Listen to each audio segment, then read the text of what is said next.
Auto lenders. They are absolutely transparent about absolutely everything.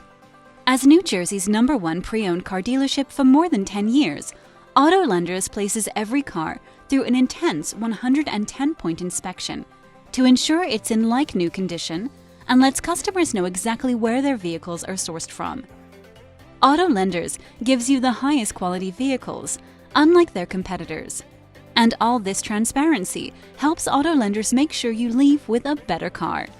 For more information, call 888-305-5968 or visit www.autolenders.com. Keep My Office Clean is an emerging leader in providing office cleaning solutions in Morris County and its surrounding area. If you own, rent, or manage corporate space, then you understand that keeping the private and common areas clean and well-maintained helps create a pleasant and productive environment. Keep My Office Clean is one of New Jersey's top emerging cleaning companies, specializing in providing a wide range of services for your office space, including recurrent cleaning, carpet cleaning, floor waxing, power washing, and more. For more information, call 862-263-0626 or visit www.keepmyofficeclean.com. You are listening to the New Jersey Business Podcast with your friend, host, all-around good guy, Paul Valverde. Now, on to the show. What's shaking, New Jersey? Today we are with Tom Trilivas, president of Topshelf Fitness. We are at their Stanhope location, and he's going to show us around, talk to us about business, and share with us how he was able to open his third gym in 5 years. Right now, the Stanhope location is our third location in 5 years. So Liana and I, Liana is my wife, we had a vision back in 2017 that we wanted to bring to the community. So initially, it started out as we just found something was missing in our industry. And as a user, meaning I was a bodybuilder, professional bodybuilder, and my wife also is a professional bikini competitor, we were having trouble finding a place that was open 7 days a week with good hours and technically good equipment, clean, as well as being serviced. We had a lot of problems finding commercial, facilities that were just totally neglected, and we noticed that we had an opportunity to make a difference. And once I saw what was happening in the industry, and as far as the other ownership of, say, I don't want to name the specific businesses, but there is a lot of commercial franchises that actually came in our industry. The main enticement was price. And as a consumer, price looks attractive, but it only stands up for so long. So once people joined and used it, and these facilities became used, and the wear and tear on the equipment started happening, that's when you can see a big difference between us, which is a owner-operated, non-franchise, or we're not a franchise yet, but we are going to try to go that route, compared to the commercial, big corporations that have multiple locations. And then you'll notice most of the equipment here compared to there is a little bit more, I would say, a serious type of equipment, meaning like stuff that you're going to find from a beginner level all the way to professional level that is looking for plate loaded equipment. Some of the plate loaded equipment is very rare, and in our industry a lot of these commercial companies got rid of the plate loaded stuff, and they started bringing only the selectorized, which is over here. The selectorized is really good, but you can only get a limited workout there, from just the selectorized. So my main goal was to offer something, especially a lot to the younger, crowd that was coming up, only having a choice of, your major commercial companies. I wanted to give them a little vision of what I had from when I came into the industry when I was 18, 19 years old. everything was like incredibly different, meaning like the mentality, the way it was. I didn't grow up with a cell phone, meaning like because I'm 45 years old. So when I was 18 and got into bodybuilding, it was all about working out. There was no cameras, there was no, like devices to stop me or hinder my workout. I was very serious about what I was doing, and the equipment that was there is just not available right now in some of the major lines, like I was saying before. But let me show you the whole entire facility so you can kind of see the way I set it up. And we basically maximized every single inch to this facility. I design for a living, so I could go into that, another time, but I do design kitchens for a living.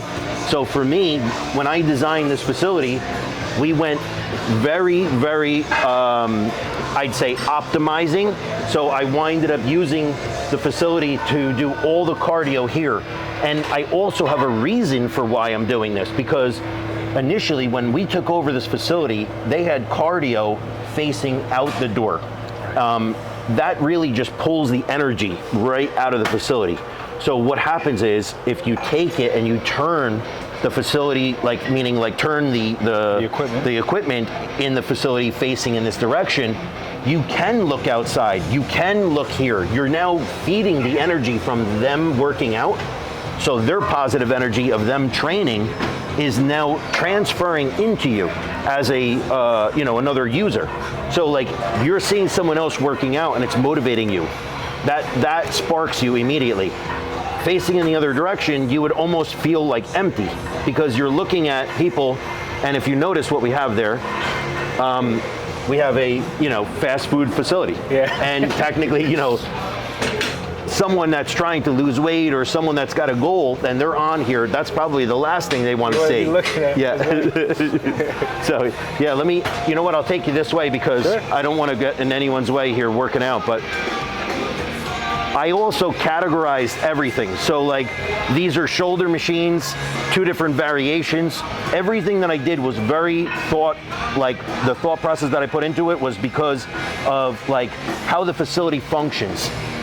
Meaning like when you're about to take a plate off, I want you to be able to turn and put it right on the next machine. Right. This way it alleviates the pressure off the staff.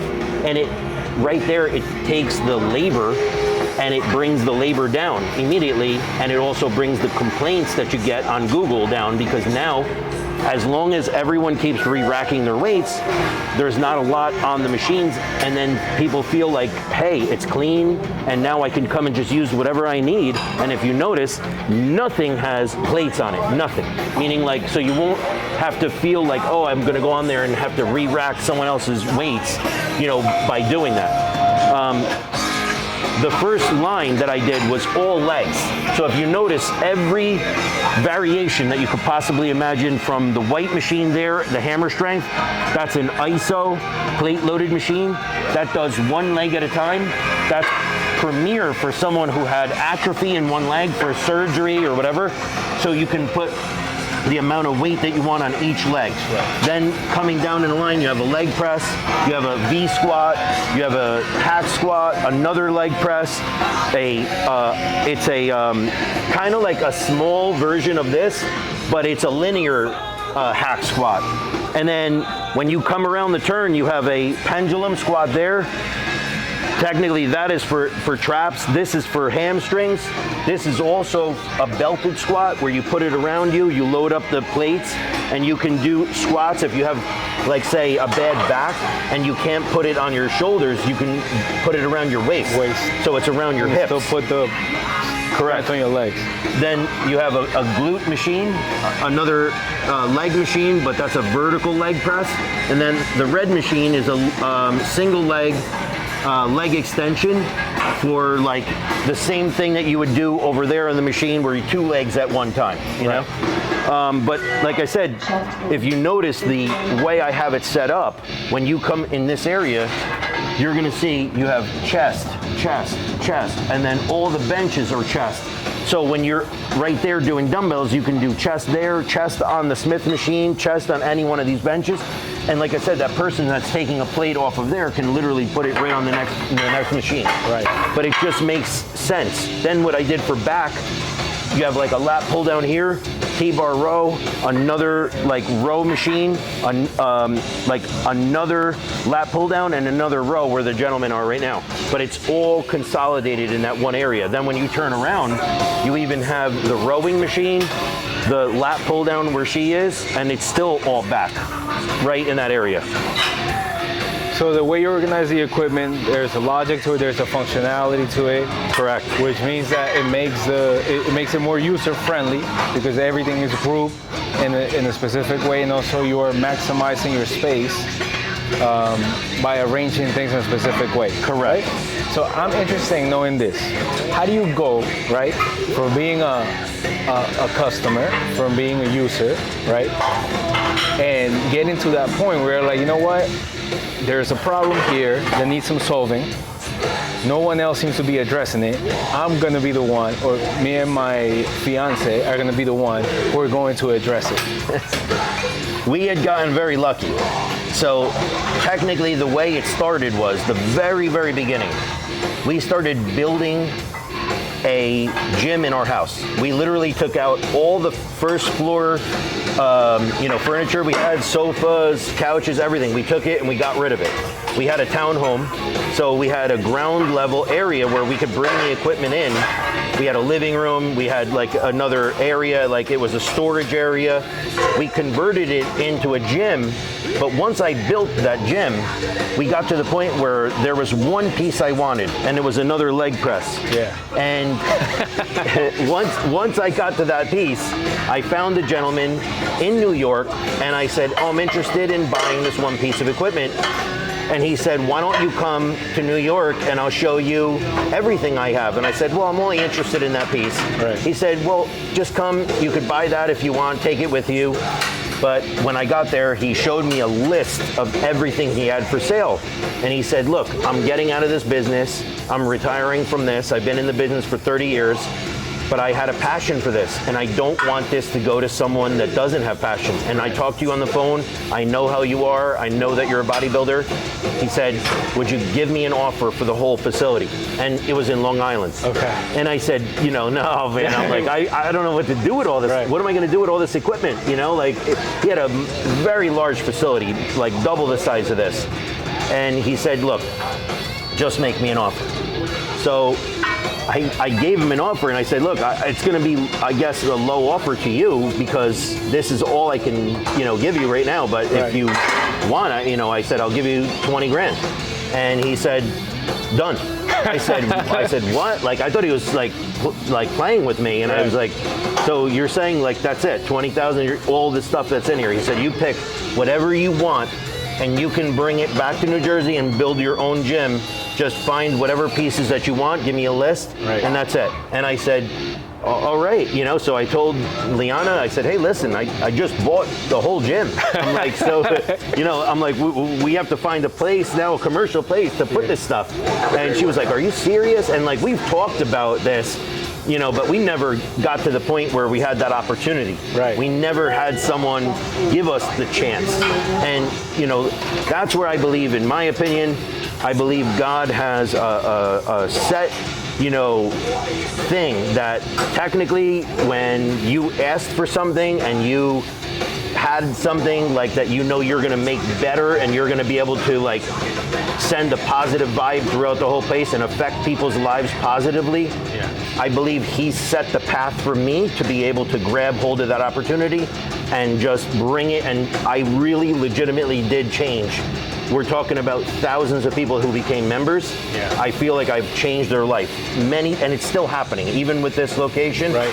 When we took over this location, we were hearing from a lot of the members how neglected it was, because of the cleanliness, things like that. But now I had an opportunity to show them what they should have been feeling this whole time, which is appreciative that I have them here, and in return, they're making me feel appreciative for using it, Yeah. So, I want to highlight something very important from what you just shared, and that is, so you had a dream, right? I had a dream that you wanted maybe one day have a gym. Perhaps that's something that you might do. You went to Long Island for one piece of equipment, and the opportunity was presented, and you exercised a skill that is imperative to be successful in business. You were decisive. You took action. You have to act on it. When you have the opportunity, if the opportunity is given to you, you must take that opportunity and make the best out of it and run with it. Even though I had a million doubts, even though I wasn't sure, there was an uncertain time, meaning even like there was a point in time where I used to have restaurants and like it was part of a franchise and the whole entire franchise almost collapsed at that time. This is going back 2009, 2010. And I lost a very large amount of money. So at that minute, I was a little bit nervous because I said, geez, I went through this already, with the last franchise and it collapsed. But a friend of mine said to me, listen, I know you better than anyone. And you just have to believe in yourself. Just do it, take the opportunity, and run with it. And I said, you know what? You're absolutely right. I'm going to do it. That was 2017. And actually, 5 years ago, almost to the day, we opened up September 30th or October 1st of 2017. So as of right now, that first gym was being built 5 years ago. Wow, that's huge. It's incredible. And like you had said about the opportunity, when we had the second gym presented to us, it was the same scenario again. 11 months in, someone came to me and said, listen, I'm having trouble because I had a business partner.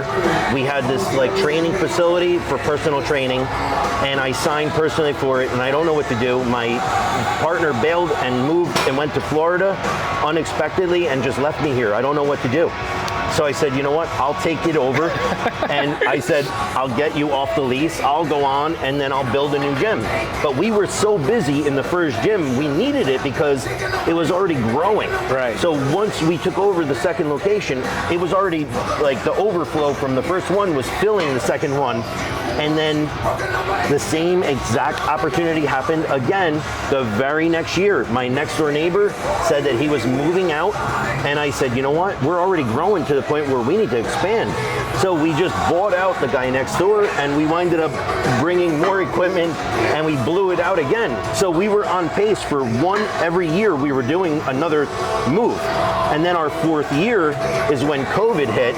So we were already in line to open up our third location. It was going to be in Totowa. And I almost signed the lease.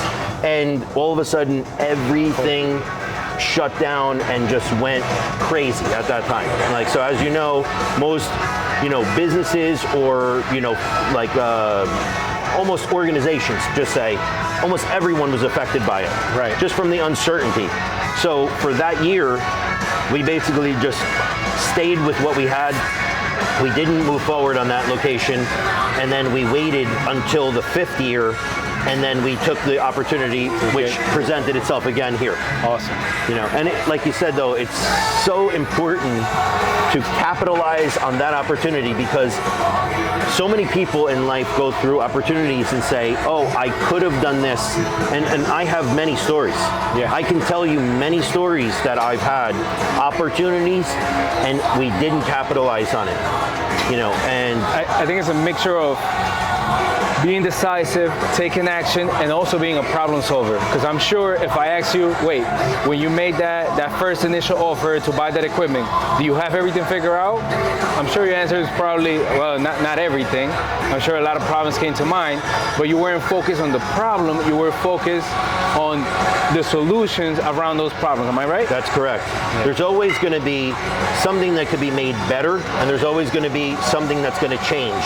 Every industry is going to change, meaning like our industry changed multiple times. It changed when the commercial gyms came in, they started enticing the people with the price. Then a lot of people realized it wasn't equipped like their old gym, so they tried going back to find them, but most of them started closing down because they had a very, I don't want to say a bad plan, they had a good plan for the error that it was in. Right. That error at that time was set for 20, 30, 40,000 square foot facilities that had basketball, that had racquetball, that had, you know, all different things, saunas and large locker rooms. You know, basically you have to be able to adapt.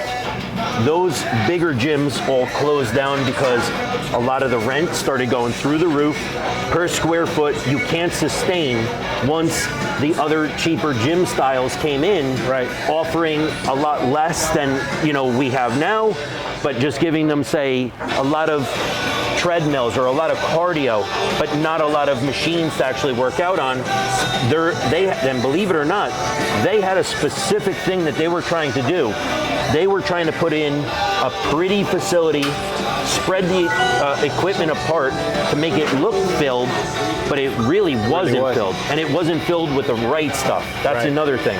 That's why you'll go online and see reviews from their facilities. Besides the cleanliness, besides the fact that it's not being serviced, they're also saying, hey, I feel like I can't get on anything because there's too many people in there and they're trying to use the machine and I have to wait so long to get on it. You know, for me, if you notice, I have so many machines that are for the same movement that if like 7 or 8 people came in to do legs, everybody can do it without waiting. All they can do is just jump around from machine to machine and just avoid each other, you know?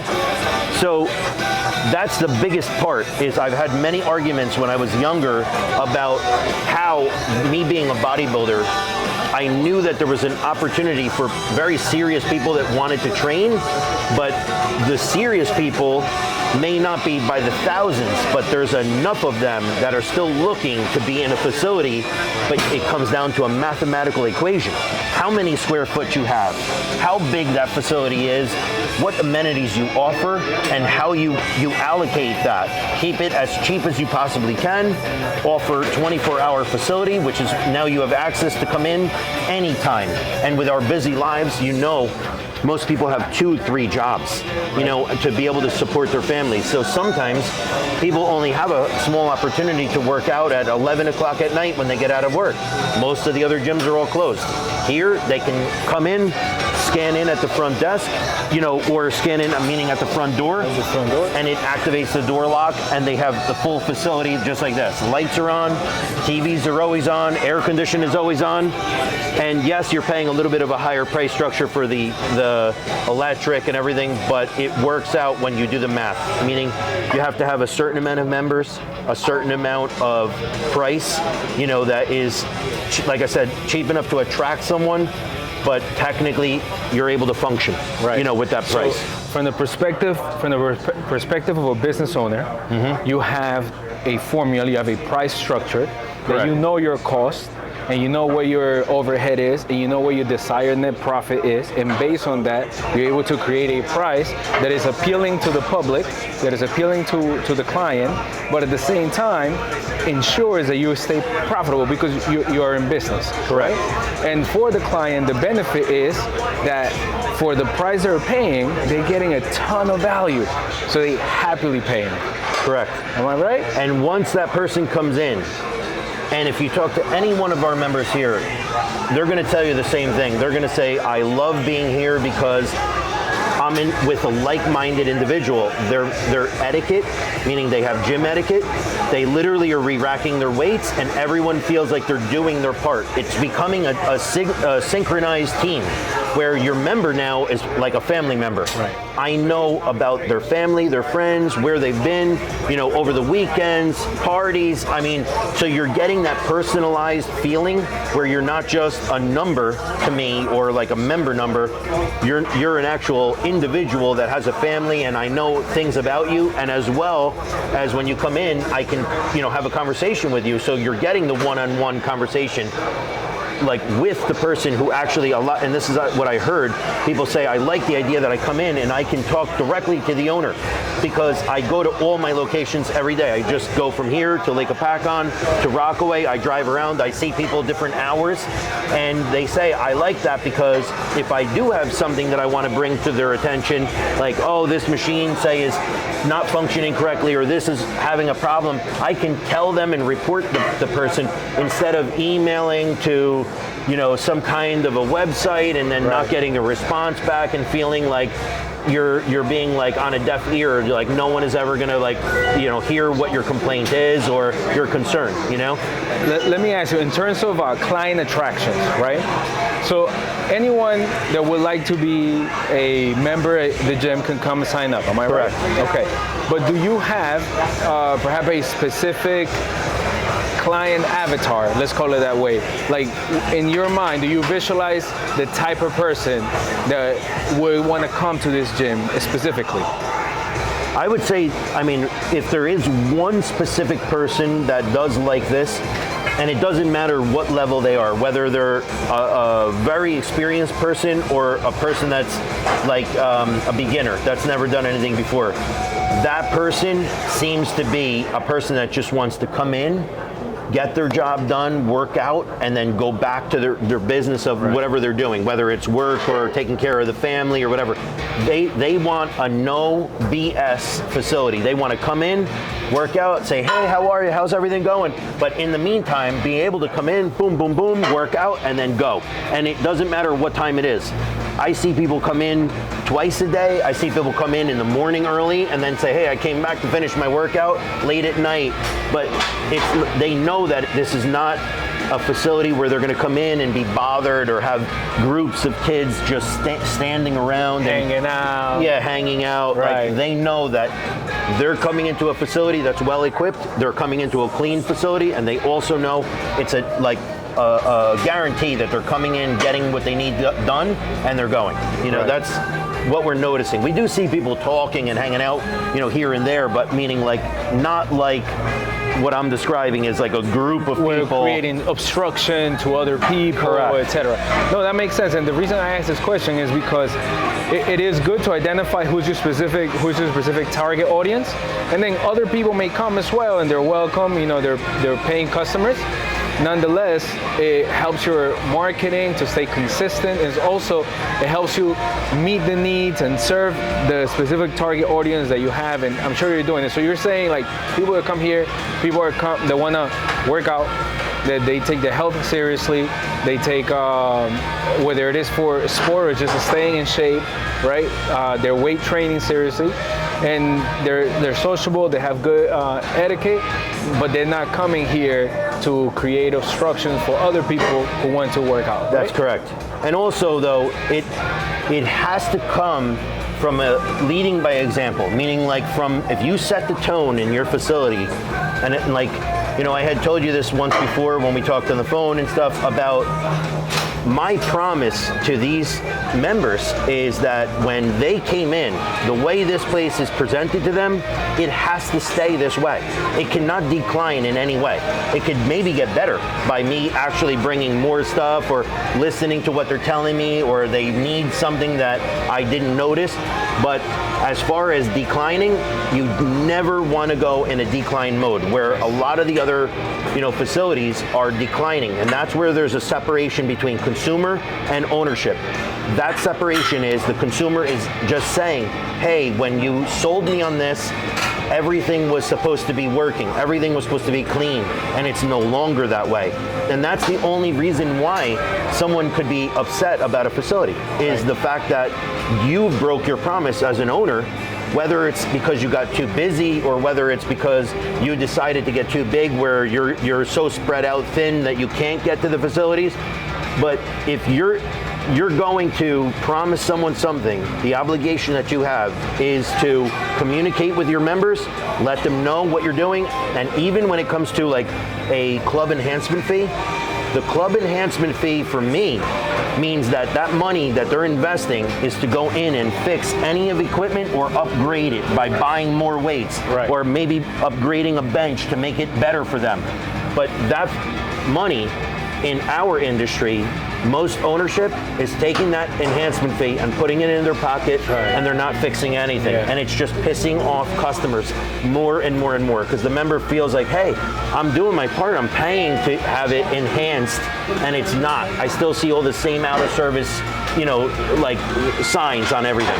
So you're not fooling anybody by taking that and not fixing anything, because it's happening, and it's an industry standard almost to this point, where most of the gyms that I've seen, unless they have a contract with a service company, they're not fixing anything, and the members are just leaving and going somewhere else. I think what you're sharing is not only seen in your industry, I think it's across industries, owners who maybe in the beginning they were passionate and they took things seriously.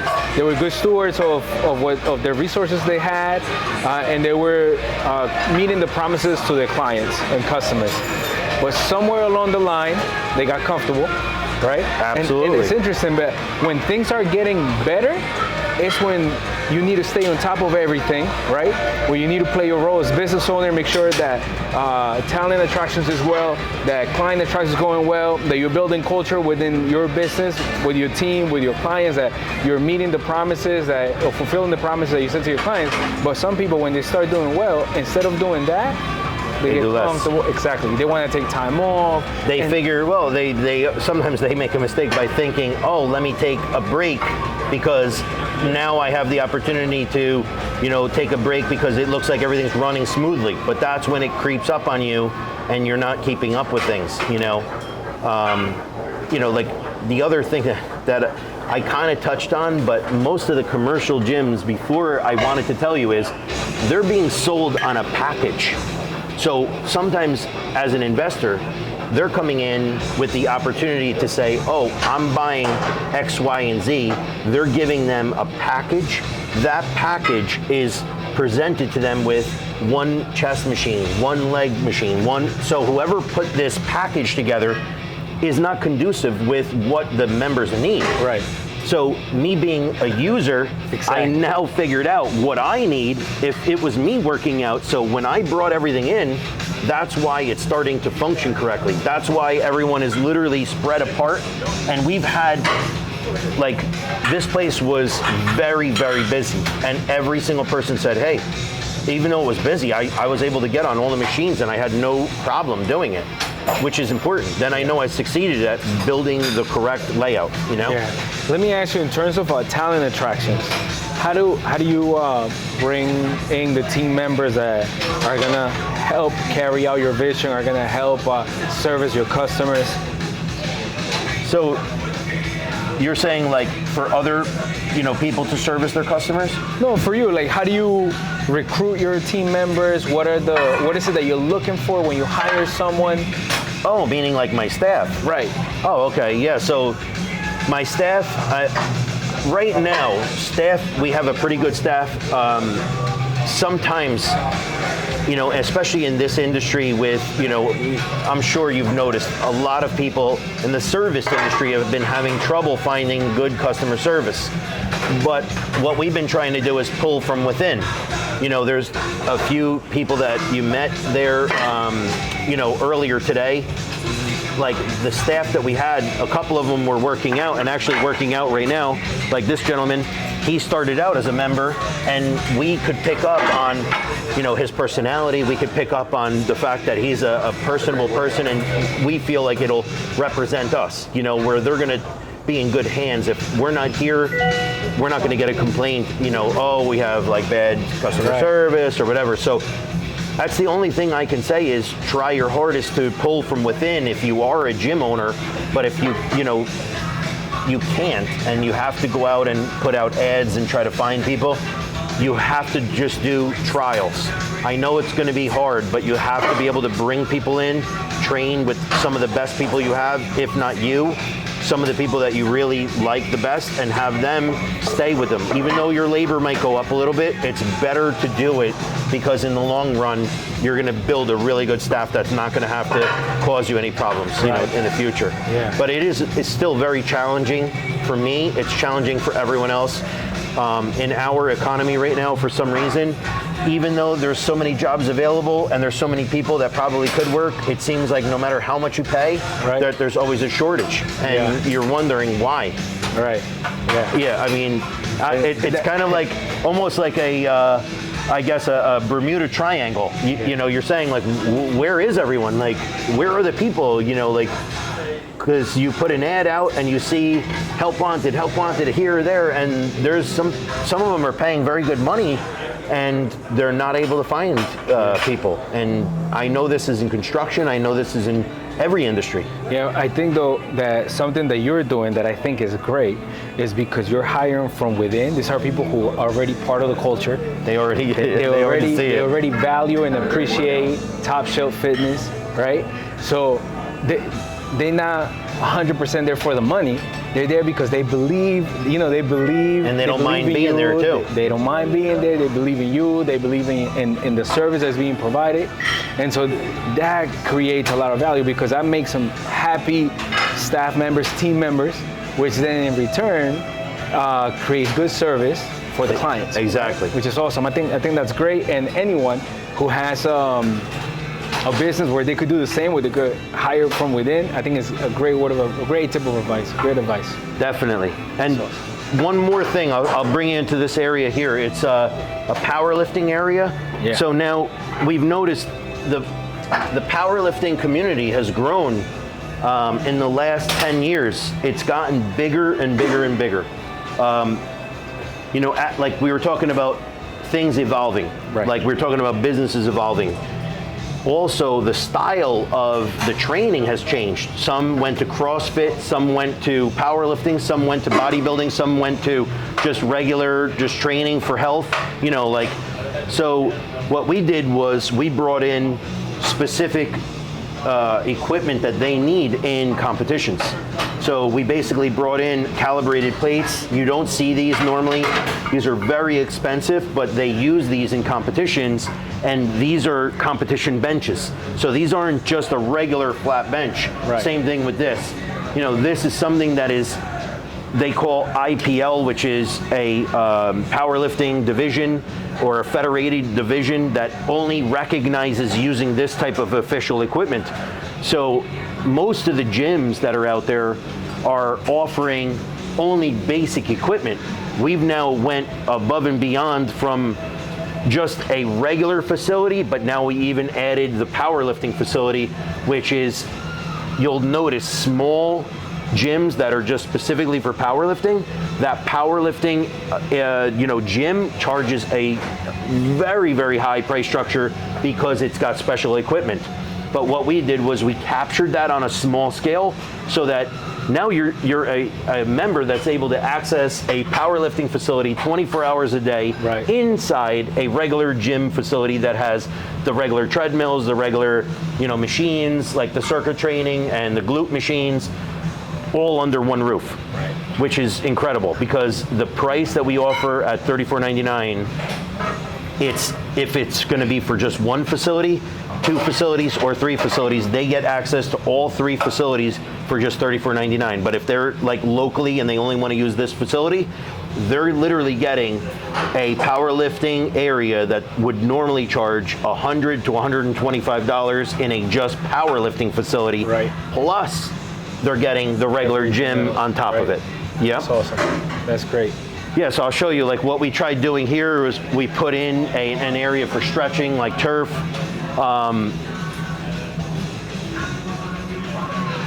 So we do have the men's and women's locker room. We have showers in there. I did a glute room. So this is specific like glute machines. Then what I did was bring in a turf area. When we go over to my other location in Rockaway in the future, you'll notice the same thing, but we have a little bit of a bigger turf there.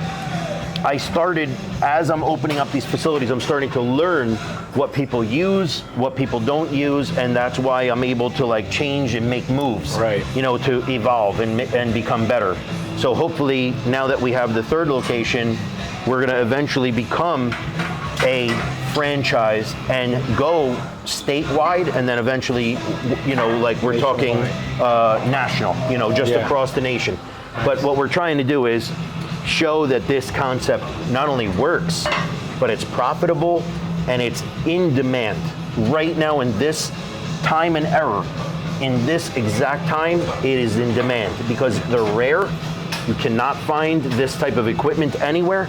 And anyone that comes in from like a commercialized gym will literally say, wow, I can't believe that you have a belted squat, or wow, I can't believe you have a pendulum.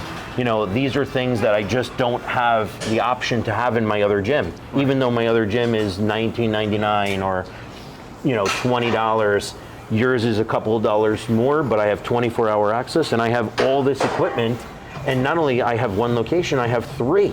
So the more locations we open, we're gonna keep that price at the $34.99 and keep opening up more and more locations as it goes along, so that nationwide, they would, if they're traveling eventually, our vision is, wow, I can just go to any Topshelf I want in the major cities, you know? Yeah. We hope.